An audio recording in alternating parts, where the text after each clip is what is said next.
The First Men in the Moon by H.G. Wells. Dramatised for radio by Terry James. With Hywel Bennett as Bedford and William Rushton as Cavor.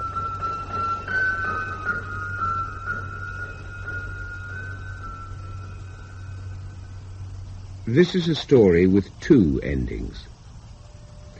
My extraordinary journey with the scientist and inventor of genius, Mr. Cavor, is already well known to readers of the Strand magazine. Long extracts were published in the March, April and May issues of 1901. But at that time, I didn't know there would be a sequel as astonishing as was the original history. We shall come to that sequel by and by. But in the first place, for those who did not read it at the time, and as a reminder, at no extra charge to those who did, I offer the entirely factual narrative entitled The First Men in the Moon by J.H. Bedford.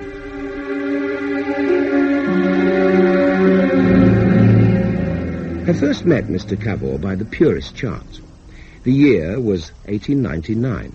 The place was Lymm in the county of Kent. And I was an undischarged bankrupt. I will not go into the details of my disastrous business enterprises. Suffice it to say I was young and had a pride in my capacity for speculative brilliance. I'm still young in years, but the things that have happened to me have rubbed something of the youth from my mind.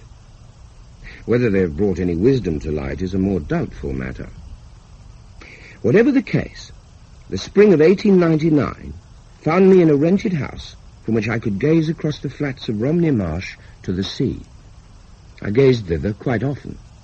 You see, I was attempting to write a play, being determined to astound the theatre-going world rather than drudge for my living as a clerk. Unfortunately, no sooner had I set to work on my scenario than local distractions set to work on me. Not only was there the beauty of the landscape beyond my window, there was also a peculiar figure who often crossed it. On the very first evening, when the sun had set and the sky was a vivid tranquillity of green and yellow, I saw him. He was the oddest little figure, short, round-bodied and thin-legged, with a jerky quality in his motion. He wore a cricket cap, an overcoat, and cycling knickerbockers and stockings. And as for the sound he made... The first time I saw and heard him, I regarded the incident simply as an annoying distraction and reverted to my manuscript. And when my concentration had been broken every evening for almost 2 weeks, curiosity swept irritation and self-discipline aside. One moment, sir. 1 moment? Certainly. Or if you wish to speak to me for longer, for your moment is up, would you mind accompanying me as I return? Not in the least. My time for social intercourse is limited, you see. I presume you've been taking exercise. I have, but I come here to enjoy the sunset. You don't? Sir? I've watched you for 13 nights, and not once have you looked at the sunset. Not once. You walk as if in a daze, making your noise. I make a noise? Yes. Zzzoo, zzzoo, zzzoo. I do that? Every blessed evening. I had no idea. My mind is much occupied. I had no notion that I was annoying anyone. It's not a matter of annoyance. Not now. But imagine yourself writing a play. Oh, I couldn't. Well, it's what I'm attempting to do, and it needs concentration. Ah, of course. It's a habit, you see. Well, I must stop it. What sort of noise did you say? Zzzoo, zzzoo, zzzoo. It shall cease. I am indebted to you. Good evening. Good evening. As I watched the receding figure, gestureless and silent, I began to wish heartily that I had kept to my own business. The next 2 evenings I saw nothing of him, and yet he was very much in my mind. I even toyed with the idea of using him as a comic character in my play. The third day, as I sat on my veranda, he called upon me with a surprising request. Good evening, sir. Good evening. I do not wish to intrude, but if I can come straight to the point, I wish to buy you out of your bungalow. Buy me out? You see, I don't blame you in the least, but you've destroyed the pattern of my day. I live just over there, and I've walked this way for years. I'm an investigator. I am engaged in scientific research, and my circumstances are abnormal. I'm on the point of completing one of the most important demonstrations that has ever been made. It requires constant thought, constant mental ease and activity. And my evening walk was my brightest time, effervescing with new ideas, new points of view. But why not come by still? I should be self-conscious, worried about distracting you from writing your play instead of thinking of my own work. No, I must have the bungalow. Well, in that case, the matter must be given serious consideration. I'm glad you think so. My experiment, you see, is at such a critical juncture. Is it? How very interesting. Would it be even more disruptive if I was to show curiosity in this experiment? Not at all. I am quite willing to supply that sort of information if you are able to understand it. I am not wholly unintelligent. Very well. My research concerns substantial opacity. Ah. No doubt you are aware that most radiant energy can, in certain circumstances, be blocked. Of course. By radiant energy, you mean... light or heat or Röntgen rays or the electric rays as discovered by Marconi. And then there is gravitation. Please go on. All these things radiate out from centres and act on bodies at a distance, whence comes the term radiant energy. Now, almost all substances are opaque to some form or other of radiant energy. Glass, for example, is transparent to light, but blocks heat completely. A solution of iodine in carbon bisulfide, on the other hand, completely blocks light, but is quite transparent to heat, and so on. I follow you perfectly. Which is more than could be truthfully said of the next stage in his explanation. He pulled out a notebook and showed me, via what he declared to be quite elementary mathematics, how he had developed a system termed the coefficients of perviousness. Masking my lack of comprehension, I encouraged him to go on, which he happily did for nearly an hour, before suddenly looking at his watch and announcing that he must return forthwith to his workshed. You have a workshed? Oh, yes, and 3 assistants who await my guidance. Please excuse me for rushing away, even though I'm grateful for your polite attention. I don't often find myself with an intelligent listener. Well, in that case, why not make talking to me your new habit, in place of the one I spoiled? Oh, At least until we can settle about the bungalow. I'm afraid I should bore you. You think I'm too dull? Oh, no, but the technicalities. Of course, it would be a great help to me. Nothing clears up one's ideas so much as explaining them. Hitherto... My dear sir, say no more.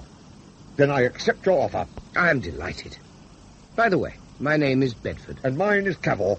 Mr. Cavor, I look forward to our future meetings. I do too, Mr. Bedford. Until the first of them, goodbye. Goodbye. Oh, I should say that I am already greatly indebted to you. You have completely cured me of that ridiculous habit of humming. Goodbye again.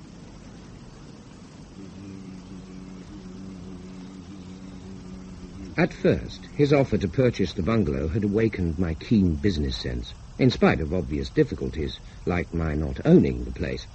But then I found myself engaged by his enthusiasm for this as yet unspecified project. Reading the signs, I felt that he was no mere crank playing at discoveries. Cavor came the next day, and the day after that, and delivered 2 lectures on physics, little of which I followed, but I clung to my conviction that he was on to something. At the earliest opportunity, I accepted an invitation to visit his house, and the sight of his equipment heightened my interest. Unfortunately, his assistants were a little less inspiring. Gibbs here is responsible for all the woodwork. Spargus does the metalwork and the cooking. And Quaid is a general assistant. But I don't have nothing to do with the furnaces. No more do I. Well, I certainly don't. Oh, come off it, Gibbsy. You've always tended them. Not anymore, though. Why not? Well, it should be Quaid's job. He used to be a gardener. Yeah. Cole's his business. I don't follow the connection. Well, stuff's dug up, ain't it? That's as may be, but Cole's metallic, like ore. Oh, And Spargus is the metal worker. Coal in the metal, you ignorant yokel. It's fossil wood. Well, since Gibbs is the joiner, that's why he got the job in the first place, isn't it, Mr. Cavor? I don't care which of you feeds the furnaces, as long as it's one of you. Come on, Bedford, come on. Let us leave them to argue it out. I want to show you the dynamos in the cellar. Amidst the humming and buzzing machinery, it became increasingly clear that Cavor's experiment was well beyond the theoretical stage we discussed each day. Gratifyingly, he claimed that our talks had hastened the progress of all that was going on around us, but I remained puzzled when he showed me a container on an upper floor. All the compounds are now fused. They still need a deal of continuous heating, but we shall start the cooling process in 7 days' time. But what will be the end result? In all our conversations, you've managed to describe at length the means without ever defining the end. I have? How very absent-minded of me. Why, the aim is to create a substance totally free of the Earth's gravitation, or that of any other heavenly body. A substance that will defy the laws of Newton. But that would be a miracle. There's nothing miraculous about it. Merely the result of painstaking scientific research, years of it. And at last your dedication has borne fruit. It will, even if this particular attempt fails. It mustn't. I'm used to being patient. I am not. Now that you've told me, I can hardly bear to wait out the week. But at least it gives us time to look ahead. If you will allow me to intrude on your plans, of course. What plans? You mean you haven't had any thoughts about what to do with this invention? No, I merely set out to prove that it is possible. Thank the Lord our paths crossed before it was too late. Too late? I don't understand. The tour of inspection was complete, and so I made Cavor come back with me to my bungalow. As we walked, I explained, for his own good, how he must go beyond the innocent limit he had set to his ambition. But don't you see? There are no limits to the possibilities of the stuff. If you want to lift a weight, however enormous, all you have to do is to insert a sheet of your substance beneath it, and it could be moved with no effort. This is true. By the way, have you thought of a name for your substance? Anti-gravity matter? That's very modest of you. How about Cavorin? Or Cavorite? Cavorite is better. Need my name come into it? Oh, yes, just imagine. The Central Cavorite Company. Controlling a veritable empire of daughter companies. Rings, trusts, privileges and concessions spreading across the globe. I should be happy enough for simple recognition by the world of science. Oh, naturally, but I shall make sure they don't exploit you under the guise of academic acclaim. You definitely want to help. But what are the play you are writing? I've forgotten it. My dear Cavor, if you want to keep me out of this, you'll have to do it with a gun. From tomorrow, I shall be your fourth labourer. And if the others are still arguing over who feeds the furnace, I shall sort them. We had almost reached my bungalow when the commotion started. I looked back in time to see the chimneys of Cavor's house jerk heavenward. But the roof and some of the furniture followed, though all were overtaken by a huge white flame.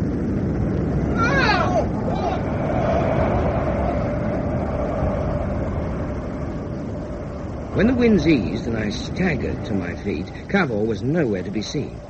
That is, until a mud-covered figure crawled from a ditch. Congratulate me, Bedford. I've done it. Congratulate you? You were expecting that explosion? Oh, no, not so soon. And it wasn't an explosion. Whatever it was will have put an end to your assistance, I should think. Oh, yes, poor fellows, 3 martyrs to science. But did you not see the Cavorite, as you wish it to be called? That blue shining square shooting off into the heavens. That was Cavorite? Oh, definitely. Hence, there was no explosion. By my calculations, nothing should have occurred until its temperature had dropped to 60 degrees Fahrenheit. But all the same, it's clear that the air pressure above the Cavorite square was negated. Causing a vacuum? More like a fountain of weightless air rushing up a sort of chimney and sucking in more and more air from outside.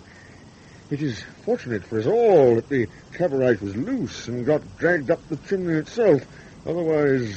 the Earth's atmosphere would have been emptied. Eventually. Good Lord. And all mankind would have died of suffocation. Regrettably. In certain circumstances, I seem not to think things through sufficiently. But I'll make sure there isn't the slightest risk next time. It was clear there were unforeseen drawbacks to Mr. Cavor's society. While he was removing the mud from his person, I thought seriously of withdrawing from such a potentially fatal association. And yet, 1 hour later, the two of us were picking our way through the remains of his house. A good half of the building and its contents had vanished into space, and it seemed certain the same fate had befallen the trio of assistants. Until we heard an unseemly row coming from the lane. Good Lord. So they weren't even here. That would explain it, Bedford. They let the furnaces go out. Then you can shift the blame onto them. But they didn't know what would happen. I'd still be partly responsible. And if local damage is extensive, I can't afford to pay for it. Gibbs! Quaid! Spargus! Oh, you're all in one piece then, sir. Yes, I'm glad to observe the same about yourselves. We feared the worst having left you here. Well, sir, we decided to settle our differences at the alehouse. And so you missed the cyclone. Eh? The cyclone, my dear Bedford. Only a freak of nature could have done such damage. However, we shall start again with fresh and eager determination. And what is more, Mr. Bedford is going to join us and supervise your labours. He's what? Believe it or not, the three scoundrels went on strike. However, after 2 days, Cavor somehow persuaded them to accept me as foreman, and the reconstruction proceeded apace. Once the work shed was in operation again, all that was left, apart from the creation of more Cavorite, was for its inventor to stun me with his vision of how it could be used. We had been enjoying a walk in a sort of silence.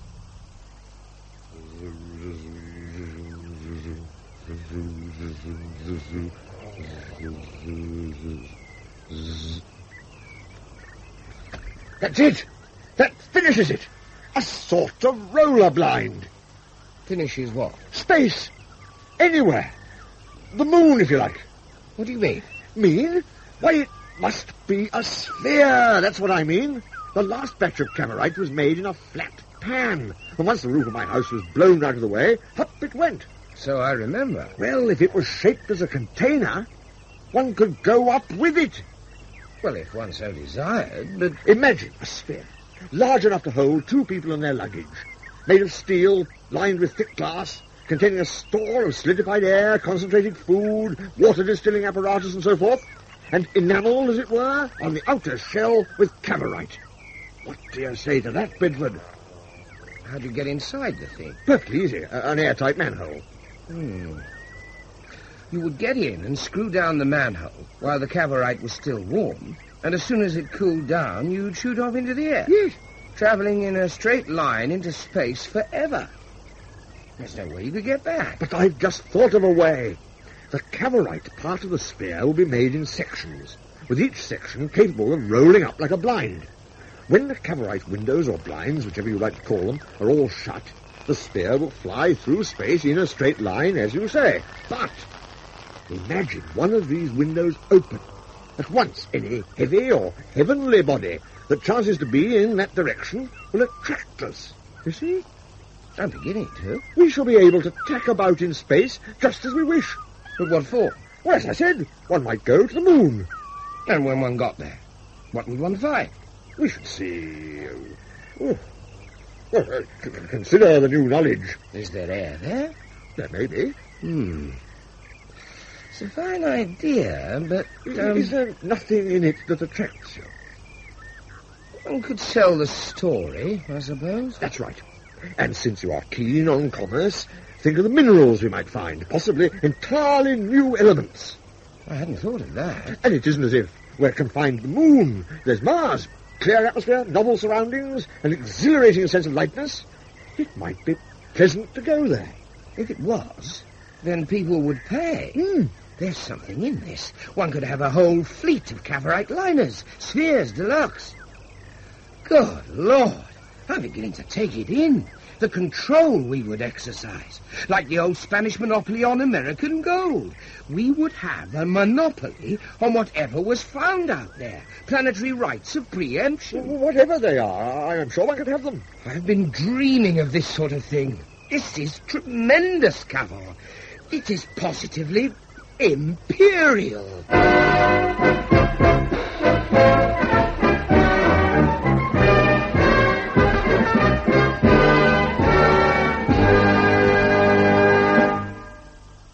In January 1900, there arrived a huge packing case, our thick glass sphere. By February, all that was necessary for the steel shell and the blinds had arrived and were meticulously bolted together. At the end of March, the Cavorite paste was ready to be heated to a dull red glow in a stream of helium. When at last our provisions were gathered, our helpers paid off, and I was bricking up the furnace built round the sphere for the final stage, I fell into a bleak mood. I tackled Cavor about the pointlessness of it all. His response was that we simply had to go, and what I needed was to rest for a little while. I defiantly went on with my bricking and ensured myself a night of insomnia. A week later, on a still and clear evening, the furnace in the garden had been dismembered and the Cavorite paste covering the sphere was cooling. Well, my dear chap, all the essentials are on board except ourselves. Yes. Will you go first? If you wish. In spite of revived misgivings, I joined Cavor in the sphere, and we screwed in the glass manhole. Cavor pressed the stud to close the blind, which covered the hatch. So at least that blind works. They all will. Trust me.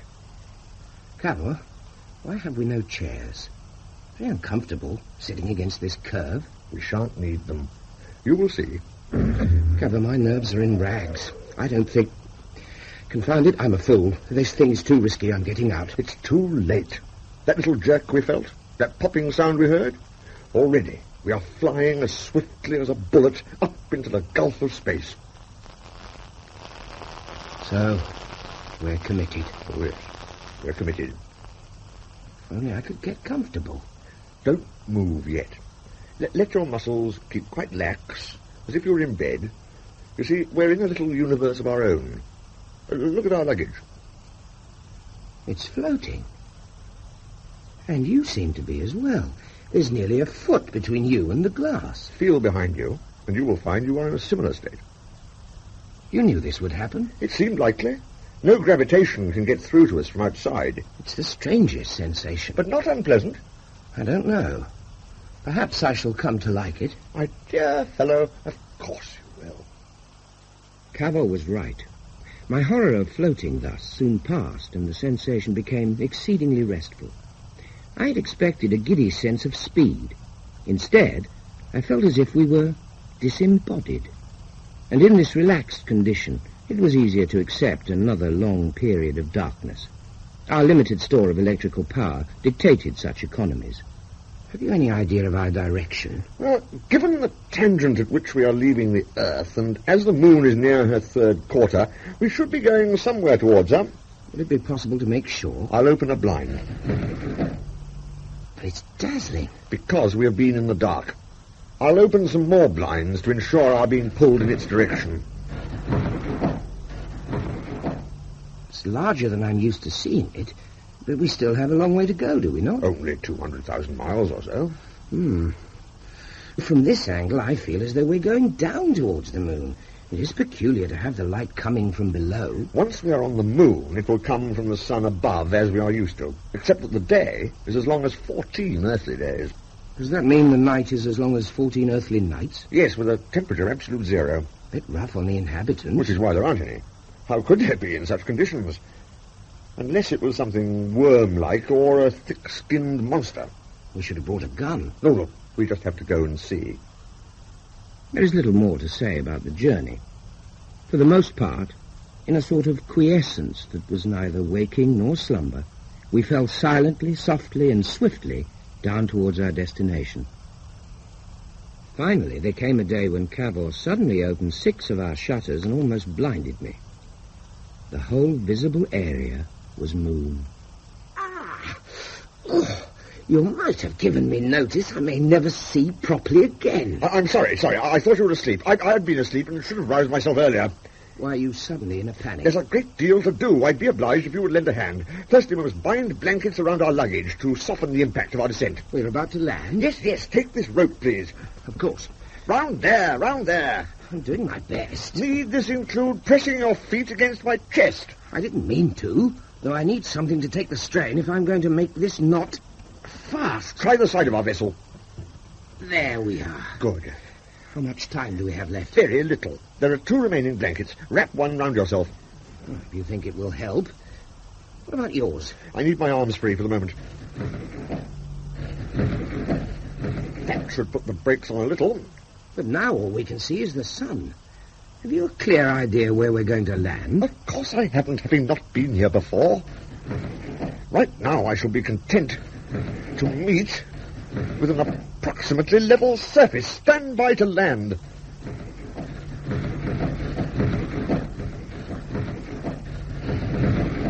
Good.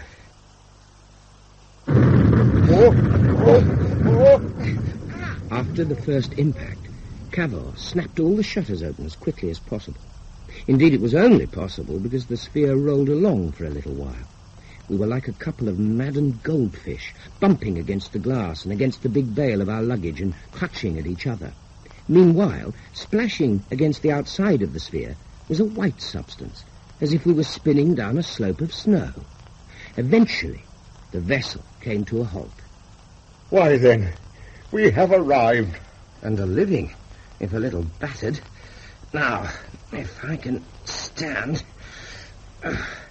it is time, at last, to look at the landscape of the moon. But it's tremendously dark, Cavor. That will be because it's not yet daybreak. The glass is getting moist. Damn it. The more I wipe it, the worse it gets. It's absurd. We've arrived on the moon, and all we can see is the misted-up wall of this bubble we've travelled in. And now, the moisture's freezing. Put on the electric heater, the black knob by your left hand, or else we'll freeze too. Well, that will be a fine irony, to come thus far and then freeze to death. Oh, confound it. At this rate, we might as well have stopped at home. What are we to do? Wait. By my reckoning, the dawn will come in about 30 minutes, by which time our air will be warm and the glass will clear. Oh, be patient, my friend. And so, during the wait, we untied the rest of our luggage. As we did so, the glass began to clear, giving us at last a panoramic view of the lunar landscape. It was the wildest and most desolate of scenes. Drab and greyish rock, lined here and there with banks and crevices of snow. We were in a vast circular plain, which was the floor of a huge crater. At the same time, we rested not far from the edge of another, smaller crater, but it was the higher reaches of the landscape which held our attention. The sunlight is moving down those cliffs with remarkable speed, it'll be on us soon. And on the snow around us. If it is snow, it might be frozen air. Whatever it is, it's starting to steam. It must be air, or it wouldn't rise like this at the mere touch of a sunbeam. Cavor, what of the heat? It has just struck me. Now all the shutters are rolled back. The sphere could behave like a giant magnifying glass. We could fry. This is a possibility. Is that all you have to say? No, I have to tell you, we have a more immediate problem. What? The area we have landed on is melting.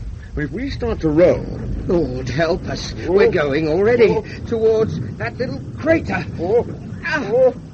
Our second tumble along the moon's uneven surface was much more dangerous than the first. It was not enough that the sphere quickly gathered momentum once the landslip had set it rolling.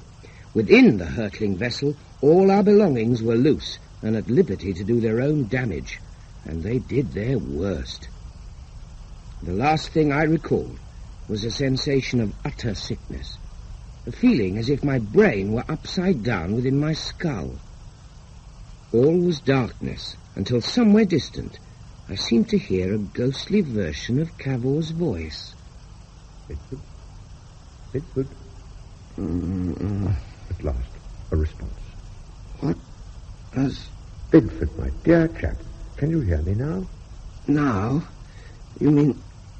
have I been insensible long? I don't know the exact number of hours. My chronometer is broken.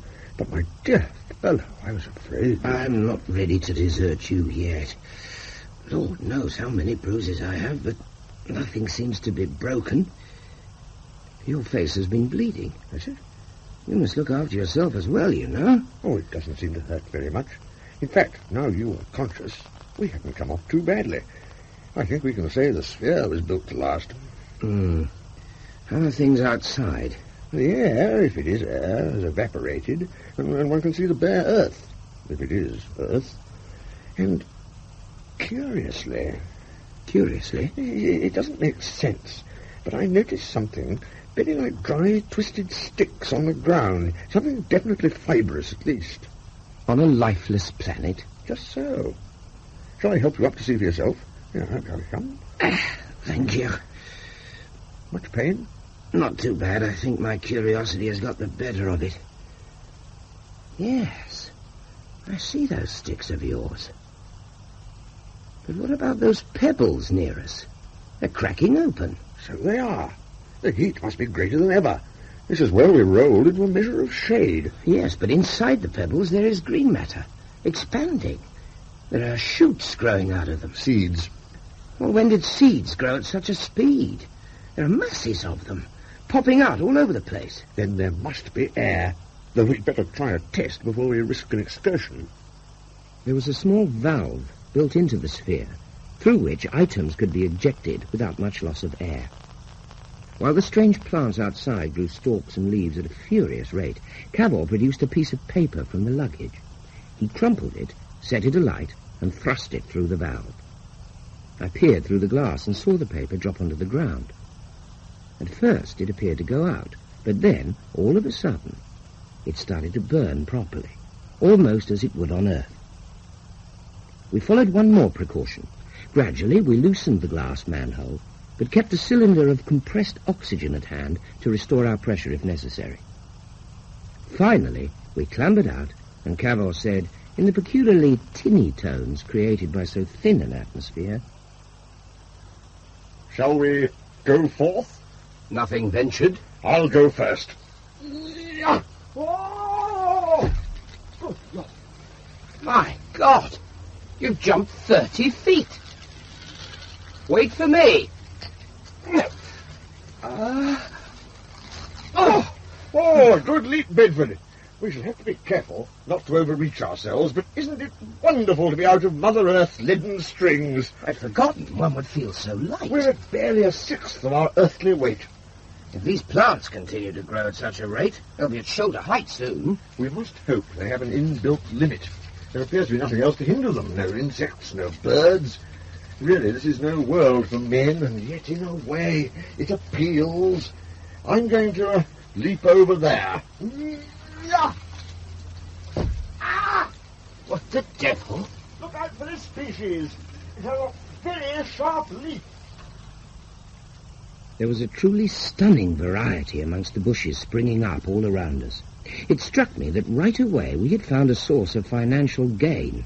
If we could transplant one or two, the sums we could make from horticulturalists would be vast.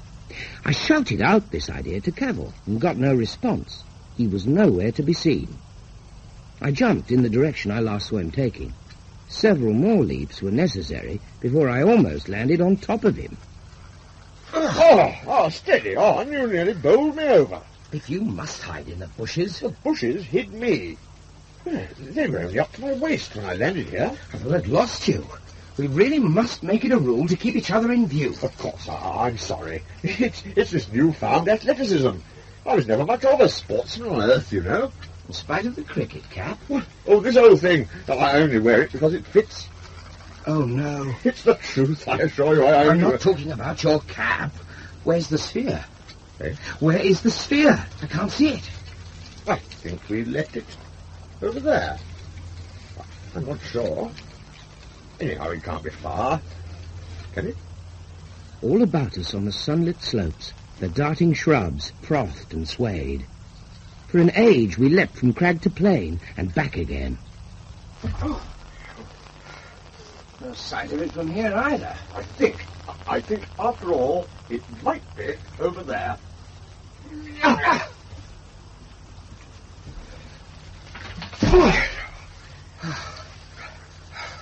We've just leapt back to where we were. Where we were when? Just now. Here's the mark of my heels. Well, there's no sign of mine. Oh, how can we be so foolish? We certainly need to find the sphere soon, with its endless heat, and I'm hungry. I'm hungry too. What in heaven's name? Breakfast gone? You mean we're sharing hallucinations? In this place, who knows? Did you hear it that time? Of course I did. I practically felt it with my feet. What could make a sound like that so deep in the earth? Why don't we consider possible explanations when we're back in the safety of our sphere? Oh, I'm all for that. But will we ever find it? Of course! We'll go this way.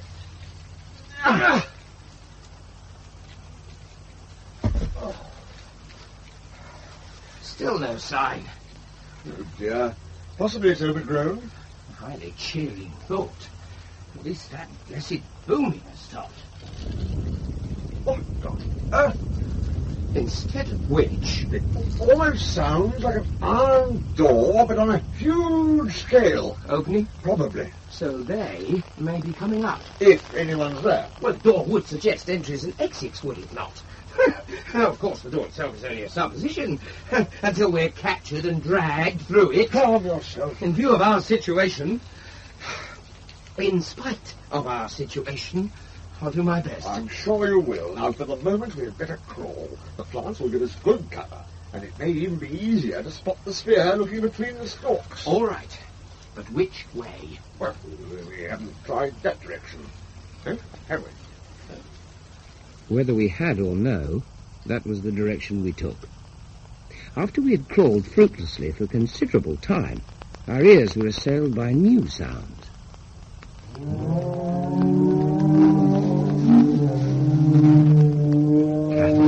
Beasts of some variety. Let's crawl the other way, quickly. We shall, yes, but if there's a chance of a fleeting glimpse... A fleeting glimpse is all it would be. Anything that can make that noise will be able to trample us to death. They must be gigantic. For heaven's sake, Cavor, that's the wrong direction. You must come and see. No. It's safe, Bedford, I assure you. The creature is heading away from us, but it's fascinating. I'll take your word for it. Have you no curiosity? Oh, damn it. Oh, it's disgusting.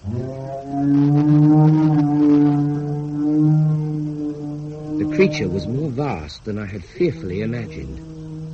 The girth of its trunk was some 80 feet, its length perhaps 200, and most of this bulk appeared as pulsating, white-skinned fat. One passed us by, then another, and then another. The third came nearest to our hiding place, offering an unpleasantly clear view of an almost brainless head with a slobbering, omnivorous mouth which suddenly gaped to reveal a huge red pit. Ugh. Oh, God. The stench of its breath alone might be enough to kill us. Don't worry. Oh dear. It's on its way. Though for all its unpleasantness, there's something youthful about its cry, a mere moon calf. That's a calf. I don't want to encounter one that's fully grown. Come on. Look that way. There's another creature behind them, driving them along. This is an historic moment, Bedford.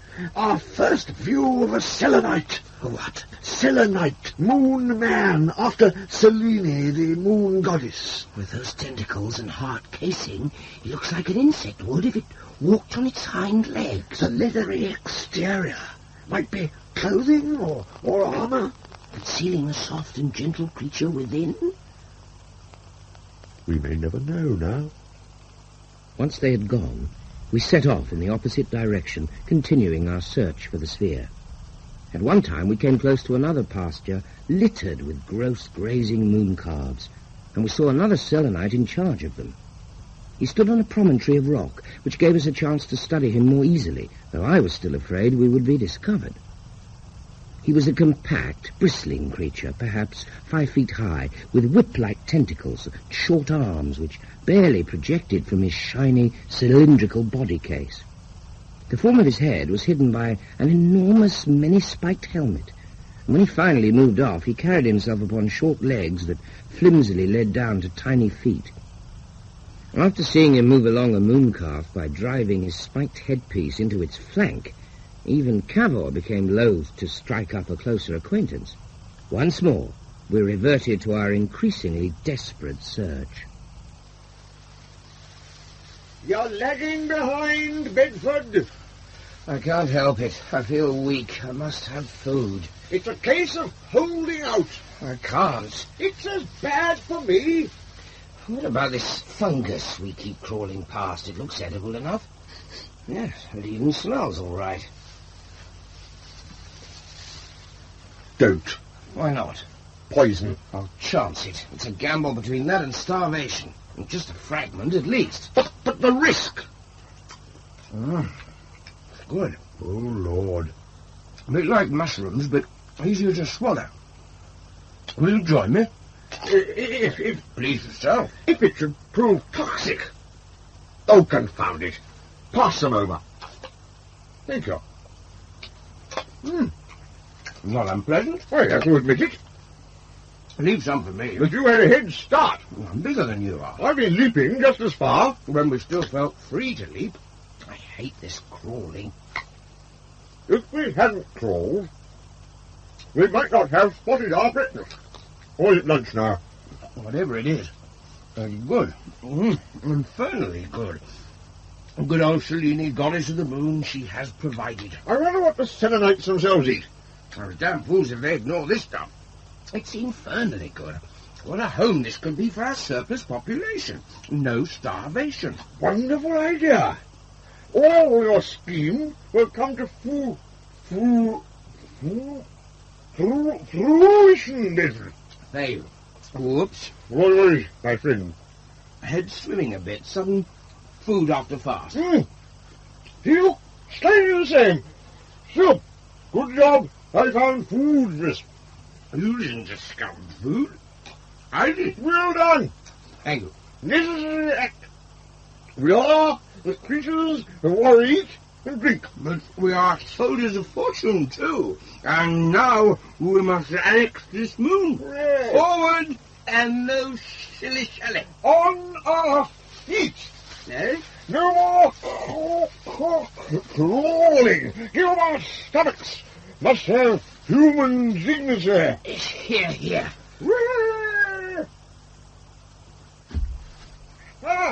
This way, Bedford. I can see 6 of the insect men. Come back before they see you. That's not dignified.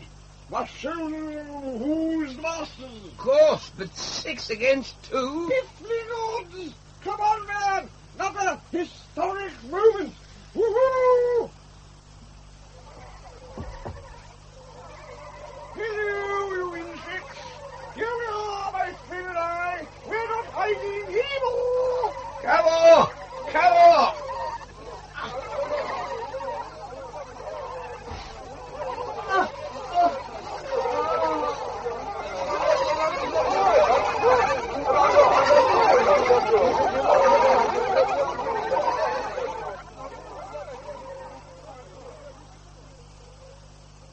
When I regained consciousness, I was sitting in complete darkness, with a disorder of mind which made me think, first of all, that somehow I had got into the cellar of Cavor's house.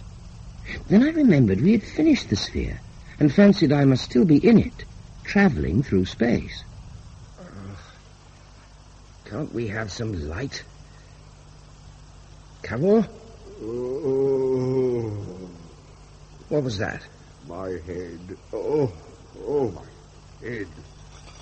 Cavor, why have you chained me up? I haven't chained you. It's the Selenites. The Selenites? Oh, Lord, I remember now. I tried to stop you leaping towards them, but I fell over, and after that, everything's a blank. I too fell over in a somersault right amidst them. We were both deeply intoxicated. So we were easy game for them. Yes. I passed out too, but not before we'd been dragged in irons down a great opening in the ground. It was a door we heard opening then. Almost certainly. And it was more like a huge sliding lid.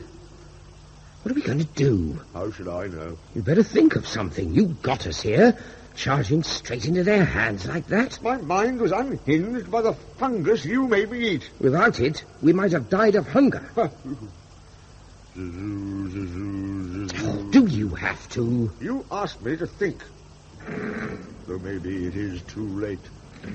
A thin, bright, bluish line of light cut through whatever space we were in. I looked towards the source, which revealed itself as an opening door, and there stood a grotesque outline, silhouetted against the glare. The Selenite came forward and reached a point where the light gave us a clear and shocking view of his face. There were no ears or nose, and the thing had dull, bulging eyes at the side. The mouth was a severe downward curve, and the neck, which held up this mask-like vision, was jointed in 3 places. He stared at us for a while, and then shuffled out. The door closed, and we were back in pitch darkness. I suppose he was checking that we were still alive. You were right about them wearing armour before. That one looked like he was made of blancmange, except for his curious neck. I suppose all those joints are to help them balance. I wonder they don't bump into things with eyes where their ears should be. They are definitely physically adept, all the same. The tunnel we were first taken into was no rough burrow, and we now know there are lights outside this cell. They might have put one inside it. This darkness is beginning to unhinge my mind. We'll never get out of this mess. Of course we will. There must be a way. If only we can establish rational communication. Well, we could try geometry, one of the great basic principles. Since these creatures are clearly intelligent... You'd have to ask for pencil and paper first. One could draw in the dirt, Bedford, in the air even. I must clear my mind, ready for their next visit. Our jailer was in no hurry to give Cavor an opportunity to test his theory. Heaven knows how many hours we languished in that grim darkness. Though when the Selenite returned, it was not merely with the intention of staring at us. I think that gesture means we're to get up. This is our chance, Bedford. Now then, sir, can I show you something from Euclid? He's keener on showing us the door. Well, at least he's freeing our legs. 4 more Selenites were hovering outside the door. They were taller than our jailer and wore armour and helmets. In addition, each carried a spiked metal goad. We were ushered down a short tunnel into a cavern filled with pounding complex machinery. This is stupendous, Bedford. I think it's a refinery. Do you see that bright liquid flowing in that tank there? Yes? It's molten phosphorus or some lunar equivalent. There's a channel carrying it off into the tunnel beyond. Liquid light. Yes. Which could be bottled and sold. Oh, that's right. Oh, I'm glad to see you're regaining your interest in life. Perhaps you and our hosts could barter. There must be some earthly items they lack. The import-export possibilities. Uh-oh. What is it? One of our goat-carrying friends wants us to move on. But we've hardly had a chance to take it all in. I'll try and show him we're interested in the process. Me not come just yet. Me want to look round factory. He isn't convinced. How about your geometry idea? Very well. If I might show you a right angle... he stabbed me. It's outrageous. Look here. We're not going to stand for that. Whatever you think, we're not cattle, you know. We'd better comply quickly, all the same, or else the mob will see fit to deal with us. Well, there must be 100 of them at least.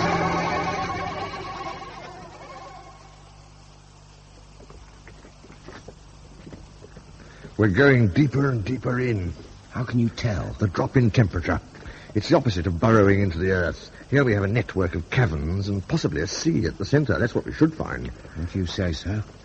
Thank goodness we now only have our escort. The crowd back there frightened the life out of me. We were obviously of great curiosity value. The nerve of it. As if we were animals. But they aren't either. When they find that we have reasonable minds, they'll want to learn about the earth. And how will they question us? By more wounds like the one you're nursing? That was only because I defied them. A fine civilization. Given that these are the lower orders here, at least they made themselves plain to us. Oh, no doubt about that. Meanwhile, all around there are signs of a higher intelligence. I hope we're being taken into its presence. Just think, it is already a tremendous occasion, the meeting of 2 worlds. And what have we yet to see? What is below us here? We shan't see much if the light isn't better. It must become so. We've been following that stream of phosphorus very closely. Not so far. And logically, there must be a central point at which it accumulates. I cannot help but be excited at their handling of natural resources. Well, you better rein in your enthusiasm. Why? Oh, no. The glowing blue stream of phosphorus had dipped suddenly out of sight, and we were at the edge of a gulf so deep and wide that neither the bottom nor the far side were visible.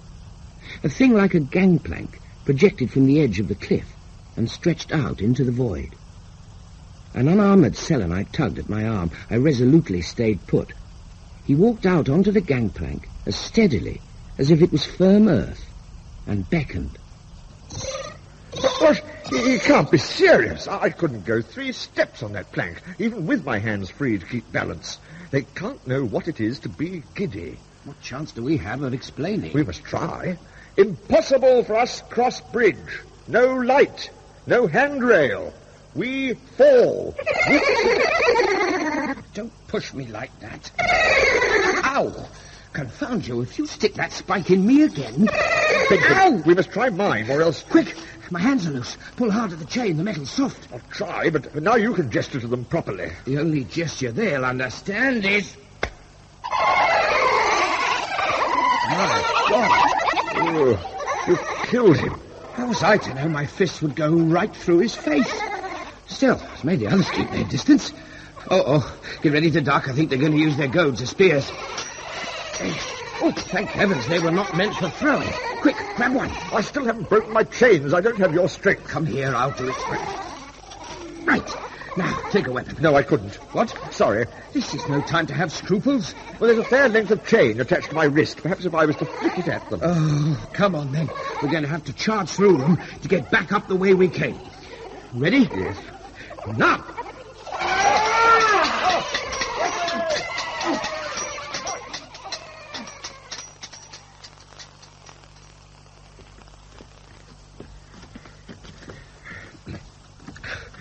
You've spoilt it all. What on earth do you mean? The violence. Completely the wrong thing. Nonsense. It was that or death. Yes, well, what are we to do now? Try one of these side tunnels. We'll go some way along and hope they don't look up it too carefully.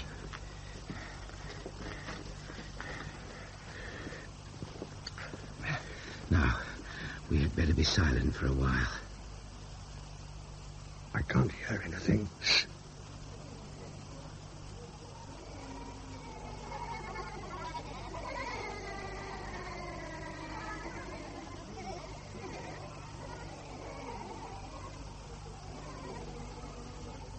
Some luck at last. They've missed us.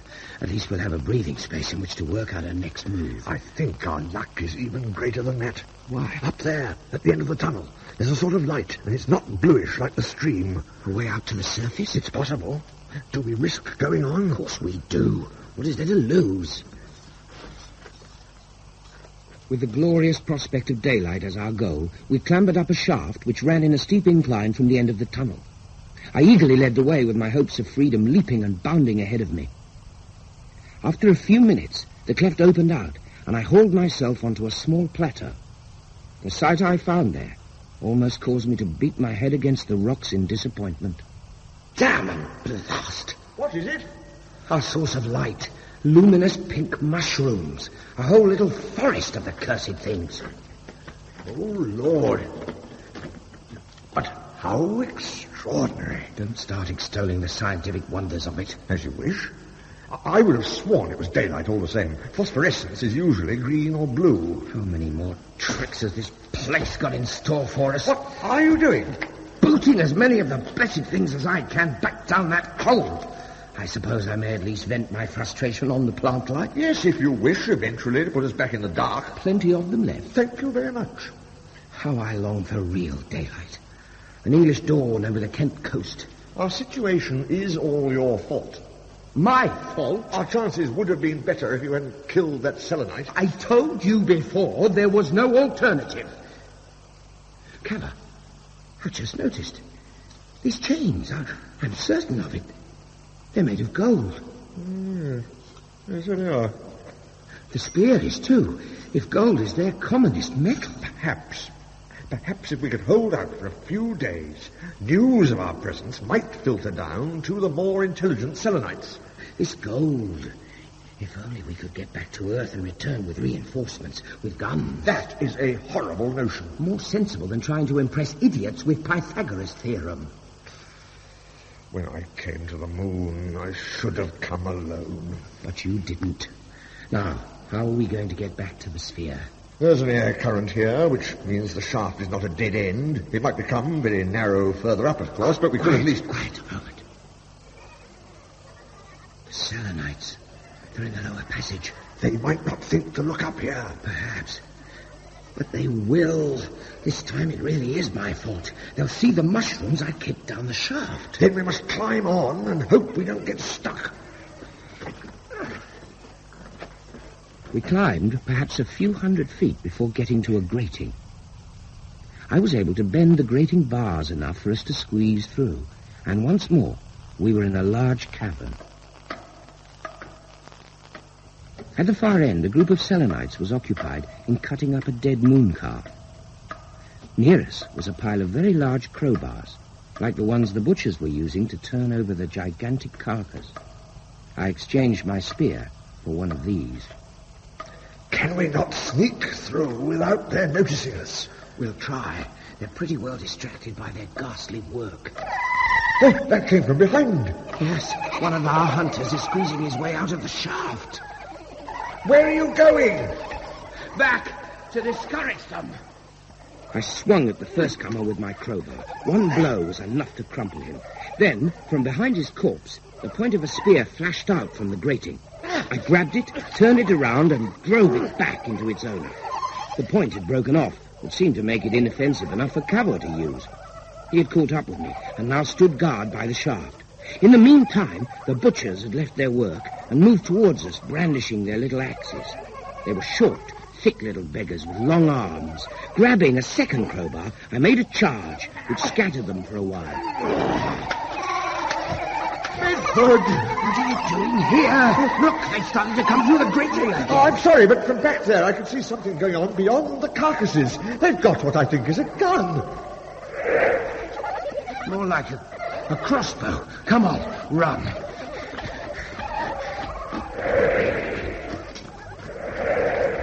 Ow! Found it. You're hit. So I've noticed. We should surrender. Surrender? Not a chance. The stinging wound had made me see scarlet. I was using my crowbars like a double scythe, and quite soon I was having to wade through a veritable mound of dead or writhing moon men. Bedford! What now? Over there! They've no weapons that can stop me. Not a weapon, I can see light. White light this time. Another trick? I don't think so. All right, one more swipe at these devils. What a pity. They put an end to this bloodlust. I can see the moon's surface. When it was quite clear that I had totally triumphed in the battle in the butcher's cabin, I hastened after Cavor. There was a slanting gallery which led to the moon's exterior, and we bounded up it like exiles heading for our native land.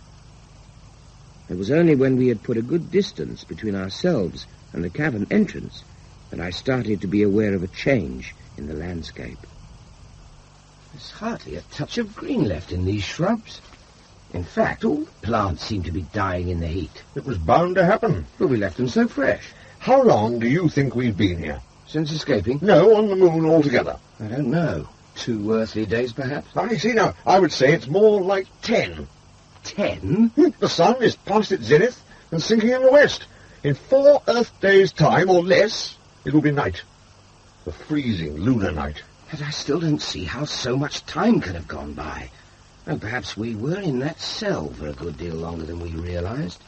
Even so, what about hunger? We've only eaten once since we arrived. Those damn mushrooms. I know, but look, the stars prove I'm right. Why should time seem different because we're on a smaller planet? I don't know. There it is. It doesn't matter.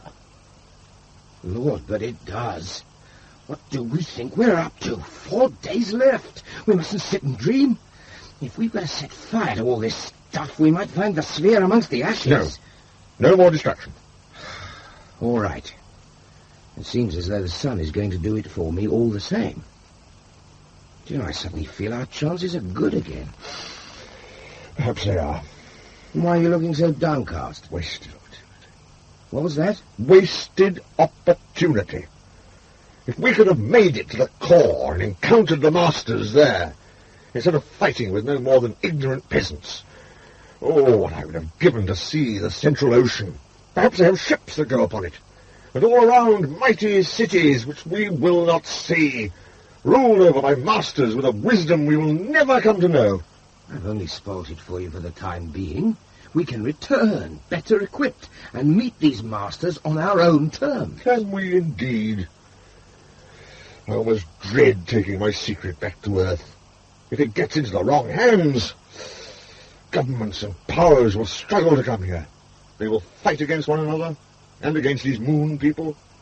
Someone will get my secret out of me in a very little while, and this planet will be strewn to its deepest galleries with dead humans and Selenites. And to what end? Man has no use for the moon. What have they made of their own planet but a battleground of infinite folly? Science has toiled too long forging weapons for fools to use, and I hold the key to further disasters. Yet how can I keep the secret? You kept it to yourself before? Yes, but... Why should one worry? In spite of the dying plants, there's little hope of finding the sphere again. Rubbish. It seems to me that you don't want to find it. Perhaps. In my own case. But we must try, all the same. Let us search methodically and separately. I'll tie my handkerchief to this bush. It's a high enough spot to serve as a beacon. The one who finds the sphere will come back here and signal to the other. And if neither of us find it? We go on searching until the night and the cold overtake us. Where's your weapon? I threw it away. You still have 2 crowbars. You had better take one. No. In that case, we'd better set off. Yes. Au revoir. Take care of yourself. In a little while, it seemed to me as though I had always been alone on the moon. I hunted intently for a time, but the residual heat drained my energy, and without a companion to urge me on, I gave in to the need to rest. In fact, I slept. When I awoke, the sun was very low and the air much cooler. Remembering how quickly time passed on the moon, I feared that I might have lost yet another day, if not more. I made my way round in a semicircle, feeling increasingly oppressed by isolation and by the cold. I longed to find Cavor again and suggest that we get back inside the moon, whatever the risks. And then I saw the sphere. It lay further west and had signalled itself by reflecting the dying rays of the sun. All in one piece, thank God. Cavor! Cavor! Here's the sphere! Damn you, why can't you see it too? It's too far to go back to the beacon. Cavor! I climbed inside, lay down my golden crowbars, and waited. I knew I ought to go back and signal, but something held me to the sphere. Time passed, and Cavor didn't arrive. Shaking off my reluctance, I went out again, shivering as I leapt away. Once I had reached the beacon, I scanned the world about me and saw nothing but empty terrain, and far away, the opening of the tunnel up which we had fled. Cavor! Cavor! Cavor, please, show yourself! It was then that I saw, some 50 yards away, his cricket cap lodged in another bush.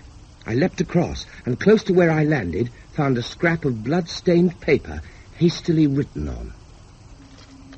My kneecap is hurt, and I cannot run or leap or even crawl. They have been chasing me for some time. A different sort of selenite altogether is in charge. Larger brain case, more slender body, and very short legs. His appearance gives me hope, for I have not been shot at. It seems they want to take me alive. That will give me a chance to... Give you a chance to what? Oh, Cavor, you innocent! And now the snow starts. No, not yet. Wait!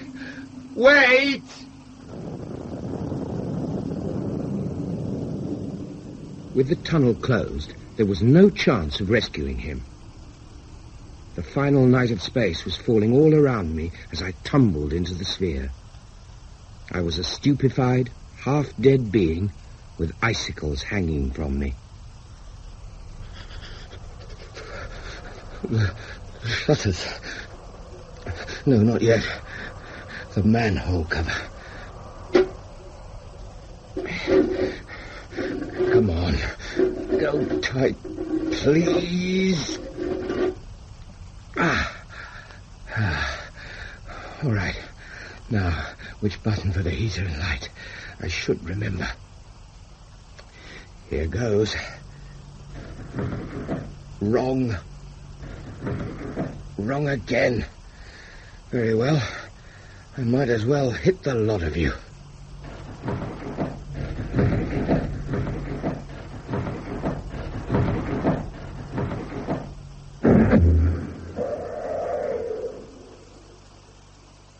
And so I was back in space. My closing of all the shutters came more from desperation than skill. But I had a long, sad, and lonely journey home in which to learn control of the sphere. Even so, it was with a huge measure of luck that I eventually brought the vessel closer and closer to an expanse of sea. When the sphere hit the water, I flung all the shutters open and prayed that it would surface again like a true bubble. It did so, and my journey through space was over. After that, I slept, for I had landed at night, and when I awoke, the sphere was bobbing close by an earthly beach. When the manhole was loosed, the air hit me like a punch in the chest, and it was some minutes before I dropped into the shallows and waded ashore.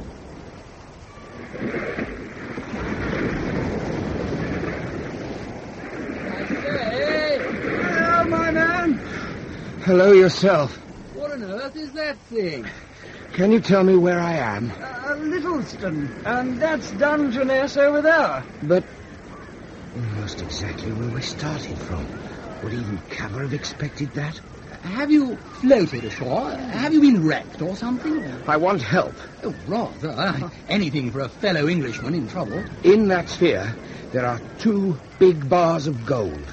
Oh, yes. I'm exhausted. If you could see your way to fetching them out for me, I'd be most grateful. I don't want to risk leaving them there, you see. Oh, come on, Desmond. Let's see if he's pulling our leg.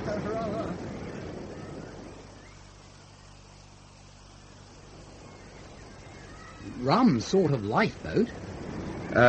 My own design.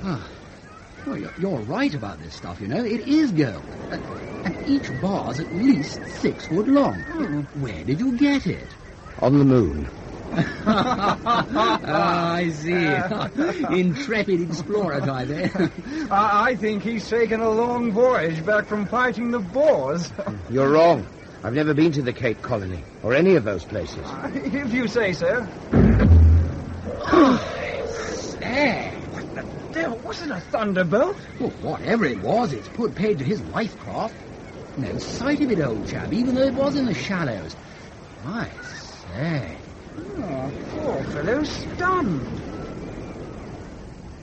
My heart was near breaking as I wondered who had pressed the studs which closed all the shutters. Was it a child who had sneaked from the beach when no one was looking? I resolved on any account to keep doggedly quiet. After all, nothing I could do would bring back the child, or the sphere. It was the final disaster. My intention of going back to the moon, of getting a sphere full of gold, of eventually getting Cavorite analyzed to release its secret, perhaps even of recovering Cavor's body, all these ideas vanished altogether. I am the sole survivor, and that is about all. Amidst the shadows of vine leaves, under the blue sky of southern Italy, I have recorded these events, which few will believe actually happened.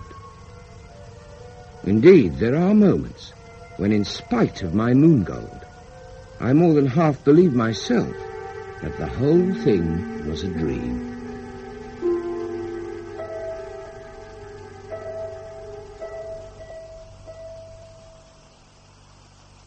Thus, I concluded my narrative, I wrote the end, made a flourish, and threw aside my pen. By the time the extracts had appeared in the Strand magazine, I had moved on from Italy to Algiers. There, a letter was forwarded to me, an astonishing communication from a Mr. Julius Wendigee. Dear Mr. Bedford, forgive me for writing to you when we are unacquainted. Forgive me also for my not always precise English. I am a Dutchman. However, I feel you are interested in what I am going to say. 3 years ago, in 1898, I built for myself an observatory on Monte Rosa in the pass of San Gotthard. There I have experimented in receiving electrical messages from outer space. In particular, I did hope to hear messages from Mars, as did the esteemed Professor Tesla in America. So far, fortune has failed me there. Instead, I received transmissions from the moon. Tesla's messages from Mars were incomprehensible. Mine were, obviously from the start, in Morse code. When I had decoded them, they proved to come from your former companion, Mr. Cavor. If it was possible, I wish to invite you to visit me, for the messages continue and are extraordinary. I remain, sir, your obedient servant, Julius Wendigee, Bachelor of Science. It's in your bed, Professor. At last! Come in, Mr. Bedford. If only you had been here some moments sooner. Another message? Yes, but there will be nothing more today. Mr. Cavor indicated that he was halting transmission. A greatly fragmented bulletin, but I will show you it and the others later. First, you need a rest after traveling. Some refreshment, perhaps. I would rather look at the transcripts first. Of course. I am amazed that those primitives should have such a thing as a radio transmitter, let alone that they should permit Cavor to use it. I think you will be surprised about these moon men when you come to the later details. The first messages concern the making of the space vehicle and your journey. He gives the formula for Cavor, right? Alas, no. Oh. But perhaps in time. He'd better. It's our only chance of getting him back. If that is his desire. Of course it is. Or it will be once he's learned his fill of life up there. I know the man. We were very close. Ah. You look skeptical. You had better read. Some of this is desperately unfair to me, you know. To say that once on the moon I became impulsive, rash and quarrelsome, and to blame my intoxication for getting us captured. Well, I was not there, so... And this, mistaking certain gestures of theirs, he gave way to panic violence. I still bear the scars of those certain gestures. It all sounds very unfortunate, but at least they did not kill Mr. Cavor when he gave himself up. He did not give himself up. He was bloodily captured. It is all a great pity. And to say I probably found the sphere and made off with it to steal a march on him. Steal a march? I very nearly froze to death searching for him. Undoubtedly he was wrong to say that. As wrong as was his notion that thereafter I would find the craft uncontrollable and perish in outer space. The light of that sits angrily before you in your own observatory. I am sorry these details have upset you so, but I could not hide them from you. No, I realize that. And I'm not blaming you. At least, in the rest, you are not mentioned at all. I'm not. It's probably as well. I think I shall accept your offer of refreshment before I read on. After supper, I retired to Wendigee's guest room and read the rest of the transcripts before falling asleep. The following morning found us back amidst his electrical equipment in case a message should come. You are looking much happier now, Mr. Bedford. Oh, yes. Once Cavor gets away from slandering me, it's capital stuff. So, they transported him down through the shafts in a sort of balloon, and they took him to see the great Central Sea. That was one of his main obsessions. And this Phi-oo, who has learnt Earth speech at such a speed, seems a kindly and intelligent creature. That gives a warning of a possible message. I shall try and decode immediately for you as it comes through. Thank you. My friend and guide, Phi-oo, tells me I am to be taken into the presence of the Grand Lunar. The receiver may have picked up dots and dashes, but once again I was hearing the voice of this muddled genius. I felt I could even see or hear what he described. The Grand Lunar is total master of the moon. But before I am given my audience, I must clearly understand the order of existence here, so that I may appreciate his greatness. Phi-oo tells me that in the moon, every citizen knows his place. He is born to that place, and the training, education, and surgery he undergoes fits him at last so completely to it that he has neither ideas nor organs for any purpose beyond it. Am I right, Phi-oo, in thinking that is why the cleverest of your people need to be carried from place to place, like we are? Yes. Only brain grows big. Limbs and body stay small.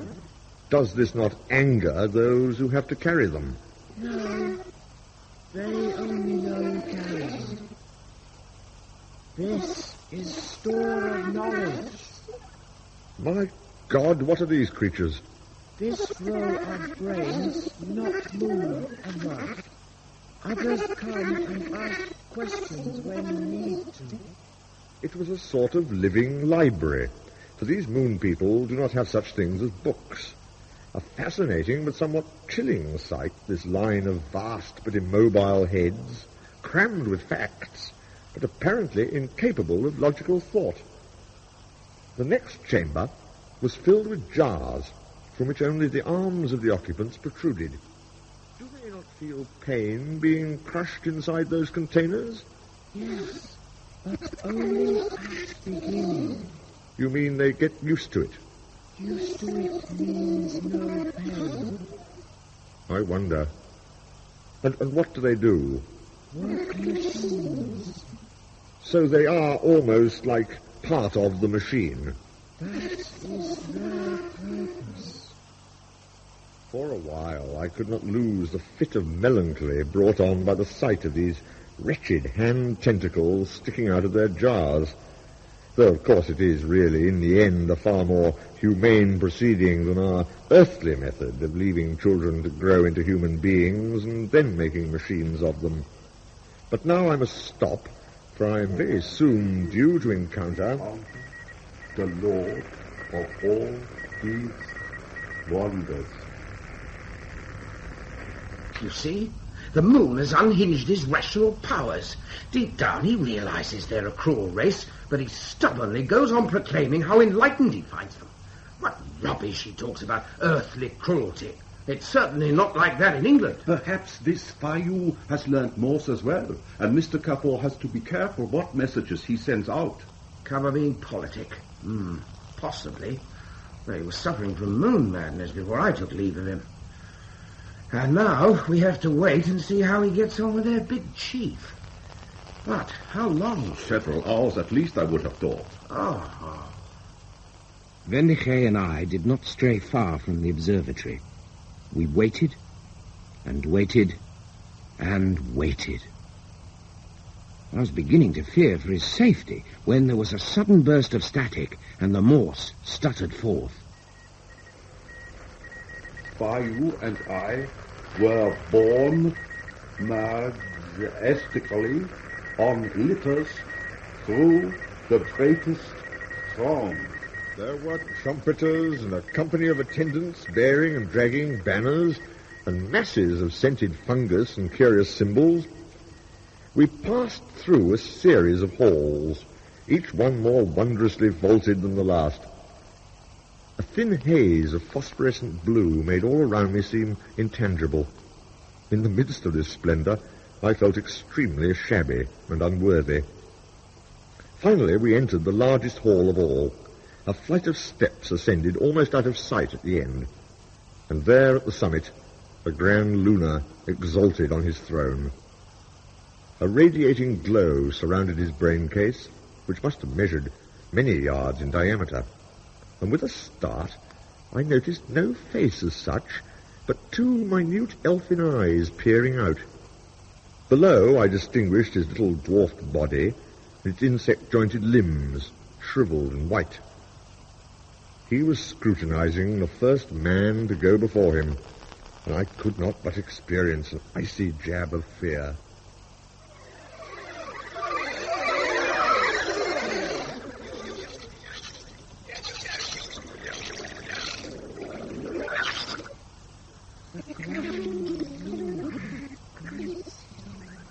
And I would like to...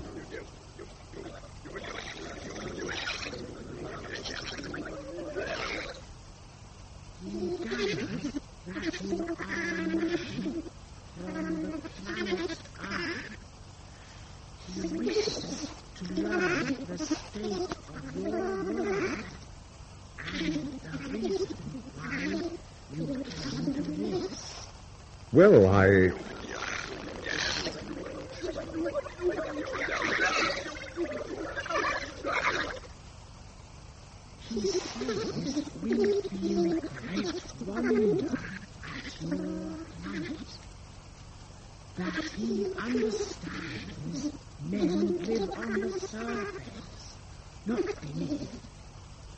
That is... Continue. Oh, may I? Thank you. That is true, Your Majesty.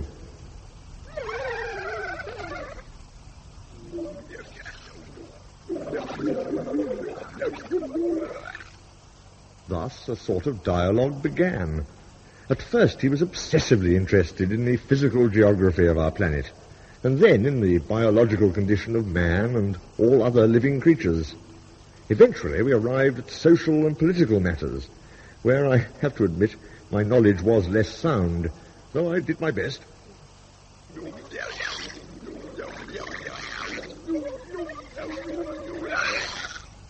Grand Lunar is greatly worried by this, what you call, democracy. Democracy? Yes. He asks, is there no grand earthly? A grand earthly? Oh, certainly not. Some men have thought they could be, but in the end they've always been put in their place.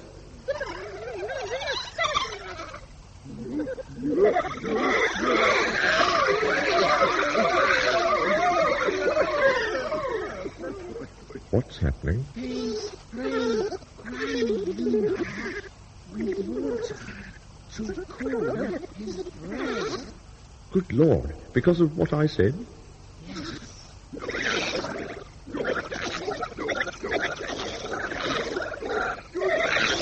The Grand Lunar asks, how soon before wars stop on Earth and men learn their proper roles? Quite frankly, I should think never.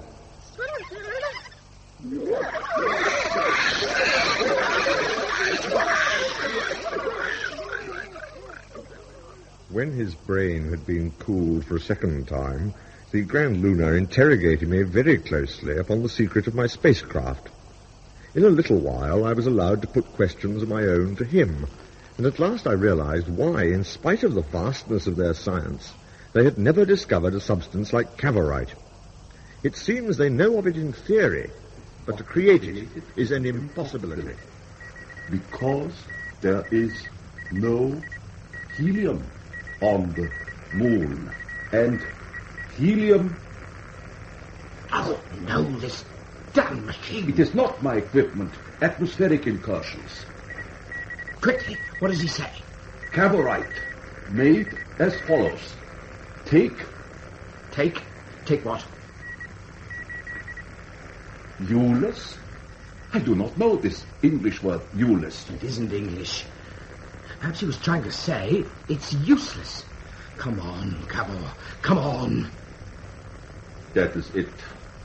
For heaven's sake, is there no way you can send a message out asking what's going on? I am still in the process of developing a strong enough transmitter. How long before it's ready? I do not know. Months. A year, maybe. I can't wait until then. The progress of science can rarely be forced. What progress? We're stuck down here while poor old Cavor is... Oh, Lord, I can see it as if I was there. He's struggling with those damned insect men, perhaps even fighting at last. They may have killed him. They'll have to, because he finally realized what they were like. All because they now know what we are like. Your friend was very candid and open in what he told the Grand Lunar about life on Earth. But Cavor hardly knows anything about life on Earth. He should have kept his mouth shut. Wendigee, are you sure that receiver of yours is switched on? Oh, yes, it is switched on, but I fear there is nothing more to receive. Even so, we sat for hours waiting in that little observatory, trying to ignore the obvious truth that Cavor had been forced into the unknown, into the dark, into the silence that has no end.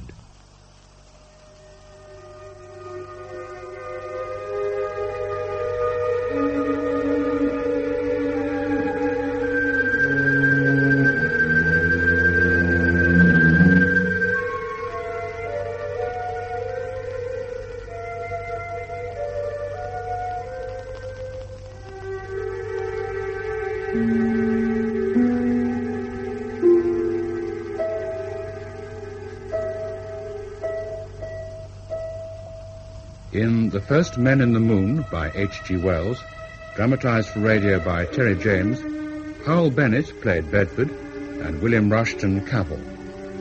Wendigee was played by David March, Phi-oo by Paul Rosebury, The Grand Lunar by Stephen Garlick, Spargus by Malcolm Gerard, Quaid by David McAlister, and The Two Men on the Beach by David Bradshawe and Haydn. The First Men in the Moon was directed by Glyn Dearman.